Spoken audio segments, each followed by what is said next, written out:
Good morning class. I am your SST teacher of class 8th.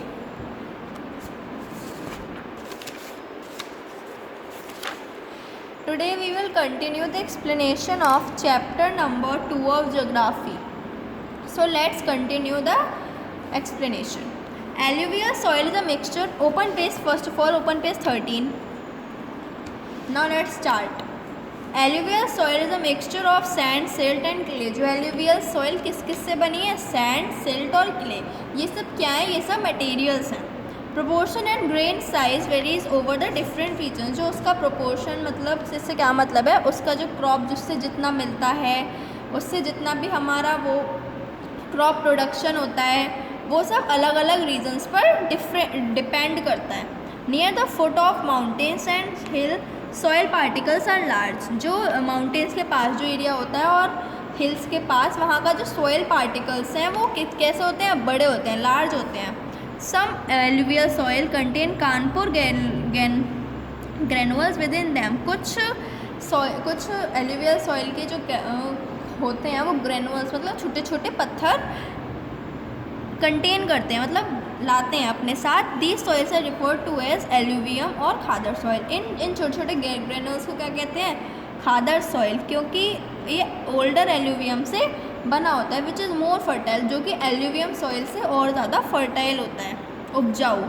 Most alluvial soils need to be enriched with nitrogen bearing chemical fertilizers. Produce from alluvial soil plains feeds nearly half the country's population. जो ज़्यादातर alluvial soil होती है वो किस में rich होती है? Nitrogen bearing में केमिकल फर्टिलाइज़र. प्रोड्यूस फ्रॉम कहाँ से बनते हैं वो? एल्यूवियल सॉइल से, जो कि कहाँ पहुँचाए जाते हैं? कंट्रीज़ में. मतलब जो हम खाना खाते हैं वो उसी सॉइल के मोस्टली होता है.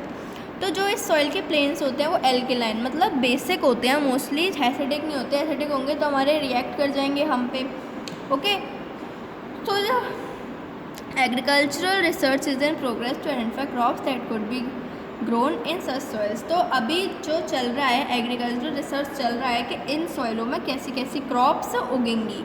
The problem however is compounded by the fact that most areas with alkaline soils receive scant rainfall.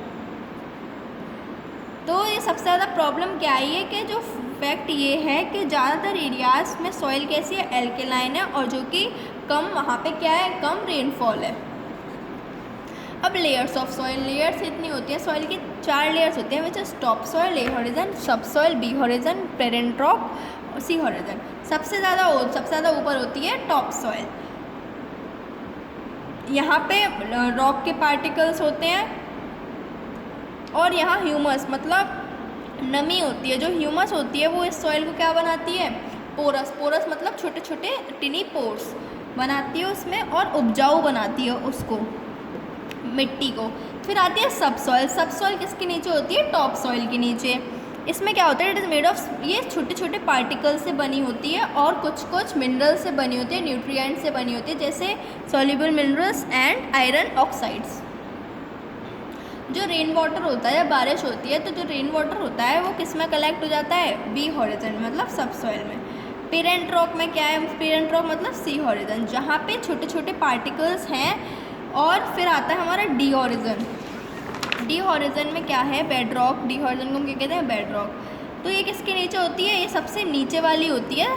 क्या? नीचे वाली लेयर होती है. ऐसा हम इसमें भी देख लेते हैं. सबसे पहले top soil, then sub soil, then weathered rock, and then D horizon, bed rock. अब सॉइल प्रॉब्लम्स क्या होती हैं? सॉइल बहुत तरह की परेशानी होती हैं. सॉइल भी ऐसे नहीं होती. तो सबसे पहले इरोजन. हमें सबसे पहले क्या करना होगा? मिट्टी का कटाव. मिट्टी का कटाव मतलब जैसे अब ओवर ग्रेजिंग होती है. ओवर ग्रेजिंग से क्या मतलब है कि प्लांट, अब एनिमल्स हैं, एनिमल्स अपनी घास खाते हैं, तो वो उखाड़ के खाते हैं मिट्टी में से.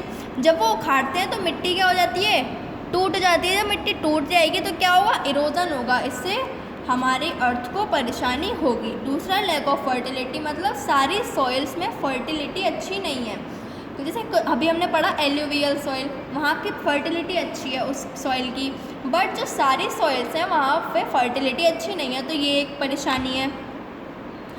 तो वहाँ क्यों नहीं है? क्योंकि वहाँ बहुत ही ज़्यादा अमाउंट में केमिकल फर्टिलाइज़र्स यूज़ हो रहे हैं। ओके, एक्सेसिव इरिगेशन मतलब वहाँ इरिगेशन की परेशानी है कहीं जगहों पे, कहीं पानी नहीं मिल रहा है। अगर प्लांट्स को, क्रॉप्स को पानी नहीं मिलेगा तो क्या सॉइल अच्छी हो पाएगी? रेनफॉल नहीं होता, परेशानी होती है।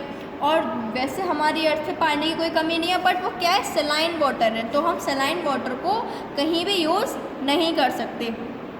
अनप्लान्ड यूज़ मतलब कहीं भी कोई सी भी लैंड को यूज़ कर रहे हैं, और जो एरिड और इनफर्टाइल सॉइल है वो मतलब डेजर्ट एरिया में, वहाँ तो क्रॉप कोई ग्रो हो नहीं सकती।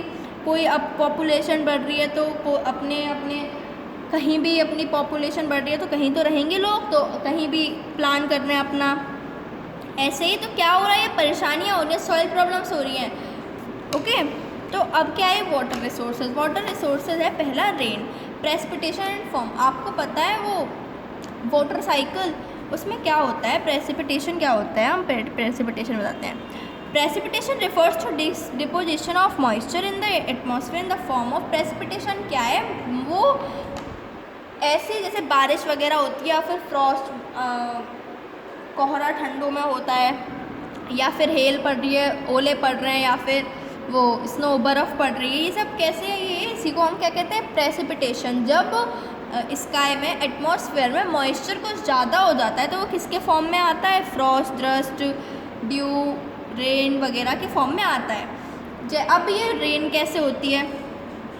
इस पूरे पैराग्राफ में यही बताया है कि रेन कैसे होती है, ठीक है। और इसमें भी तो मैं नॉर्मल बता देती हूँ। रेन क्या होता है? जब ये वाटर साइकिल चल रही होती है तो जो पानी होता है नीचे पॉन्ड्स वगैरह में पानी है, तो क्या होता है? जब गर्मी होती है तो गर्मी बहुत तेज़ होती है, सन बहुत तेज़ आ रहा है तो क्या होगा? पानी गर्म होगा। जब पानी गर्म होता है तो उसमें से क्या निकलते हैं? वेपर्स निकलते हैं, वाटर वेपर्स। वो वेपर्स कहाँ चले जाते हैं? वो वेपर्स फिर एटमॉस्फेयर में जाके क्या बना देते हैं? क्लाउड बना देते हैं। जब उन वेपर से पानी भरता ही जाता है, भरता ही जाता है, भरता ही जाता है, जब पानी ओवरलोड हो जाता है, ओवरलोड होने के कारण क्या होता है? उसमें से पानी नीचे गिरने लगता है। किसके फॉर्म में? रेन की फॉर्म में। कुछ जगह ऐसी होती है जहाँ पे हाई रेनफॉल होता है, जैसे कहाँ है? इक्वेटोरियल रीजन्स में। वहाँ क्या है? हाई रेनफॉल होता है, क्योंकि वहाँ जो क्लाइमेट है वो मॉइस्ट जगह, गर्मी होगी जहाँ भी, वहाँ रेनफॉल होगा ही होगा। जैसे मुंबई वगैरह में, कोस्टल एरियाज़ में होता है, क्योंकि वहाँ क्या है? बीचेस, सीज़ हैं, तो जो पानी जब सनलाइट पड़ती है उन पर तो गर्म होता है, तो क्या होता है? वाटर वेपर्स जाते हैं, वाटर वेपर जाते हैं तो वो क्लाउड बनाते हैं। क्लाउड जब वो लोड हो जाते हैं तो वो किस में निकलता है? रेन की फॉर्म में। साउथ में भी बहुत बारिश होती है, क्योंकि वहाँ क्या है? क्योंकि साउथ का पूरा एरिया किससे कवर्ड है? बीचेस वगैरह से, ओशियन से। यही इसमें है कि रेन कैसे होती है, वही पूरा प्रोसेस। स्नो कब होता है? जब कोई भी टेम्परेचर 0 डिग्री या 0 डिग्री से भी कम हो जाए तो क्या बन जाते हैं? स्नो बन जाते हैं, मतलब बर्फ़ की परत जमा हो जाती है। ऐसे एंटार्क्टिका वगैरह में बहुत ज़्यादा स्नो है, बिकॉज़ वहाँ पे सिर्फ, क्योंकि वहाँ वेजिटेशन भी अवेलेबल नहीं है, क्योंकि क्या है? स्नो है, वहाँ का टेम्परेचर हमेशा 0 डिग्री से कम ही रहता है। जब वाटर वेपर्स हैं वो ऊपर रह के क्या बन जाते हैं? स्मॉल सॉलिड क्रिस्टल्स बन जाते हैं, तो उन्हें क्या कहते हैं? हम स्नो कहते हैं। फॉग कब होता है? When condensation takes place at or near earth surface. जब कंडेंसेशन होता है कब? अर्थ के पास। It becomes impossible to see beyond. हम बहुत दूर से, हम मतलब यहाँ खड़े हैं तो हम काफ़ी दूर का नहीं देख सकते, क्योंकि फॉग होता है। फॉग मतलब कोहरा, जो ठंडों में होता है, ठंडों में देखने को मिलता है कोहरा। Now this is the explanation of the chapter. We will continue this is the part B. Now we will continue managing our water resources in the next part, which is part C. I hope that you all understand it. Now you have to read this whole topic that we have discussed today. Thank you class and have a nice day. Goodbye.